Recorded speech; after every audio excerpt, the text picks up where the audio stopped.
What are the weaknesses?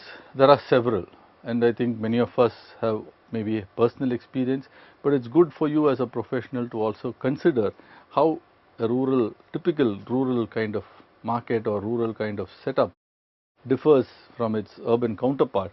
In terms of participants, by and large, it's very skewed and it tends to ignore the majority because a lot of it seems to be weighted in terms of the social class stroke caste stroke those with the money and political power, and it ignores the bulk of the other guys. In terms of products, a lot of concentration still on tangibles, a lot of basic needs, basic almost necessity kind of things like health, education, drinking water, housing are still underserved in the rural markets. And you also have challenges with respect to labor, land, money related issues because of historic reasons. Even in tangibles, focus is still on economic goods, and we'll see that in a little while. We see the consumption patterns of necessities versus other kinds of products. If you look at the modalities, it does not look at things like the development of market centers, the things like your local agricultural markets for various things, the auction centers, the different kinds of parties involved and the roles of different parties, the kind of transactions and how it's weighted against certain types of folks. So all this, there's still a lot of long way for us to go. In terms of norms, there are a lot of norms, societal norms, commercial norms, all other kinds of norms, and these are sometimes far more rigorously enforced in different ways: legal, extra legal, social, etc., etc. In certain parts, many parts of India, there's still a lot of justice which happens outside of the formal legal system within India. In North India, you may have the panchayat. In parts of Tamil Nadu, you may have the Kata Panchayat who enforces things. So a lot of things which still are not yet regulated in the what we think is in the formal sense. Therefore, in terms of outcomes, it has not been really as healthy in terms of indicators that we have seen for the urban market. So there are considerable weaknesses too, but we are professionals as marketers and we see these really as challenges and see we must figure out ways and means by which we can deal with these challenges at different levels. Now, if you take various products, now again the caveat, many of this data is dated. So you will have to do some work and research, figure out what exactly it is today, see what percentage the rural market really has for various product categories. Now, if you see this in terms of analgesic tablets, most common being things like aspirin and all that, you find the rural market is almost a 46%. In several cases, rural markets really account for the bulk of the consumptions like batteries or blues, Robin Blue for example.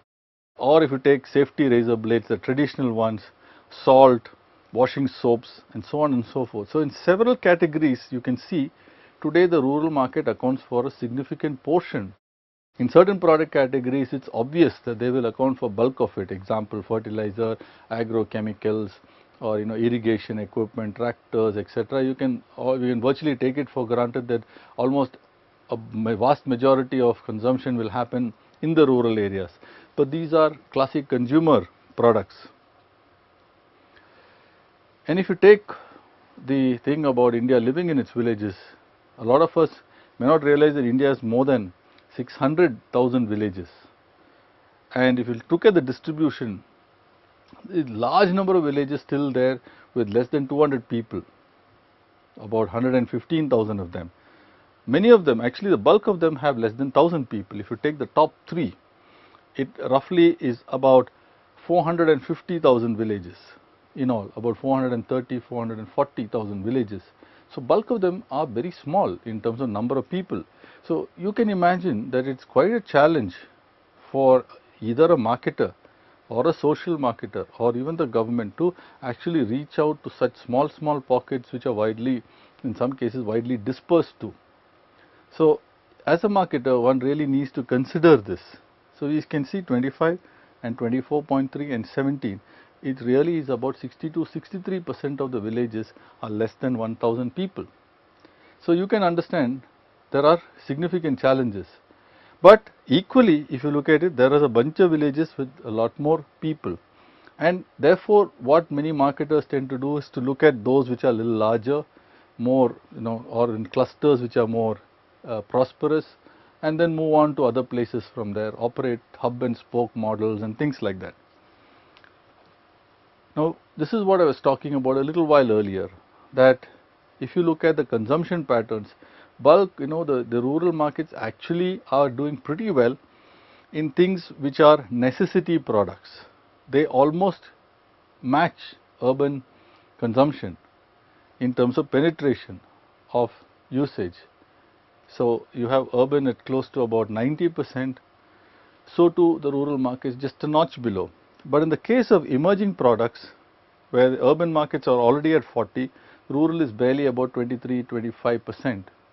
And in the case of lifestyle products, overall still an emerging category for India itself, where urban areas have already touched 10% or more, rural is barely about 4-5%. So you can see that it's still largely skewed towards necessity, even at an aggregate level, but more so in the case of the rural markets. Now let's take a look at some facts. Now please, as I mentioned again, go and do some work on your own and get some more updated stuff. But some interesting things. There are 47,000 haats in India. These are kind of village markets, and you will find them all over the place. So quite a large number, but please remember we have 600,000 villages. So this is roughly like 1 in 15 or so. LIC, that is Life Insurance Corporation of India, sells roughly about 55% of its policies in rural India. If you take BSNL, a state-owned telephone company, about 50% of its connections are in rural India. And it's likely that if you take cell phones today, increasing number is coming from rural India. The billing from per cell phone in rural Andhra is higher than in Hyderabad. For many people this might seem strange, but there are pockets of rural India which are pretty prosperous. One can even go to parts of Punjab to see this for oneself. If you look at Redefining, one of the most popular India-based web email services, of the 20 million, 60% are from smaller towns. So that gives you an indication that there is some aspiration happening out there. I mean, there are aspiration levels which can be, tapped in different ways.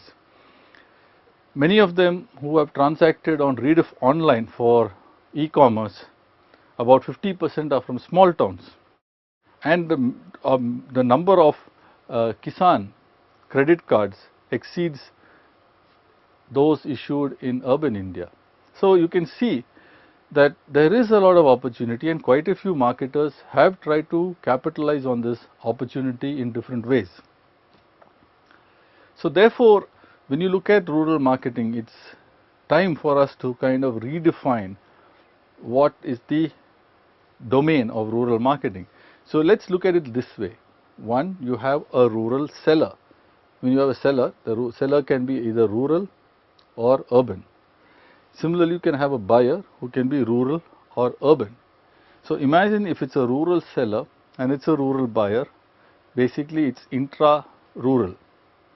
If you have a urban seller and you have a rural buyer, you may have basically certain types of consumer goods and services. Sometimes it may be farm equipment, it could be agro inputs, large fertilizer companies could be somewhere else and send their products here. Third, it could be a rural seller to an urban buyer. It could be farm products and certain types of non-farm products. It could be eggs, dairy, vegetables, fruits, and so on and so forth. And similarly, if it's an urban seller and an urban buyer, lots of products are there. So let's take each of these scenarios.